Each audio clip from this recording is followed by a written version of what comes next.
IG Prem Anand Sinha தலைமையில் திருநெல்வேலி சரக DIG மற்றும் திருநெல்வேலி தூத்துக்குடி மாவட்ட எஸ்பிகள் பங்கேற்ற சட்டம் ஒழுங்கு பராமரிப்பு குறித்த ஆய்வு கூட்டம். தூத்துக்குடி மாவட்டம் கோவில்பட்டியில் தென்மண்டல ஐஜி பிரேம் ஆனந்த் சின்ஹா தலைமையில் திருநெல்வேலி சரக டிஐஜி மற்றும் தூத்துக்குடி மாவட்ட எஸ்பிகள் பங்கேற்ற சட்டம் ஒழுங்கு பராமரிப்பு குறித்த ஆய்வுக் கூட்டம் காவல்துறை கண்காணிப்பாளர் அலுவலகத்தில் இன்று நடைபெற்றது.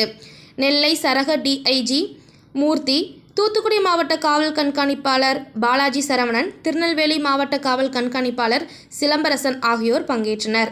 தென் மாவட்டங்களில் சட்ட ஒழுங்கை பாதுகாத்தல், கூலிப்படைகளின் செயல்பாடுகளை தீவிரமாக கண்காணித்தல், கஞ்சா விற்பனையை ஒழித்தல், ரவுடிகளை ஒடுக்குதல், சமூக மோதலை தடுத்தல் உள்ளிட்ட நடவடிக்கைகளில் போலீசார் மெத்தனமாக செயல்படுவதாகவும் போலீசாருக்குள்ளேயே கோஷ்டி பூசல் இருப்பதாகவும் கருத்துக்கள் பொதுவெளியில், ஊடகங்களில், சமூக வலைதளங்களில் பரவி வந்த நிலையில் அந்த ஆய்வுக் கூட்டம் நடைபெற்றது. இந்த கூட்டத்தில் பொதுமக்களுக்கு எதிராக எந்த குற்றச் செயல் நடந்தாலும் உடனே காவல்துறை உயர் அதிகாரிகளின் கவனத்திற்கு கொண்டு செல்ல வேண்டும். குற்றத்தடுப்பு சம்பவங்களில் தீவிரம் காட்ட வேண்டும். குற்ற பின்னணியை தொடர்ந்து கண்காணிக்க வேண்டும். காவல் நிலையங்களுக்கு வரும் பொதுமக்களின் புகார்களை அலட்சியம் செய்யக்கூடாது. துரிதமாக விசாரித்து பாதிக்கப்பட்டோருக்கு உரிய நிவாரணம் கிடைக்க செய்ய வேண்டும். விசாரணை மற்றும் சட்ட நடவடிக்கைகளில் சாதி பார்க்கக்கூடாது. எவ்வித பாரபட்சமும் இருக்கக்கூடாது. கொலை, குற்ற வழக்குகளை முறையாக விசாரிக்க வேண்டும்.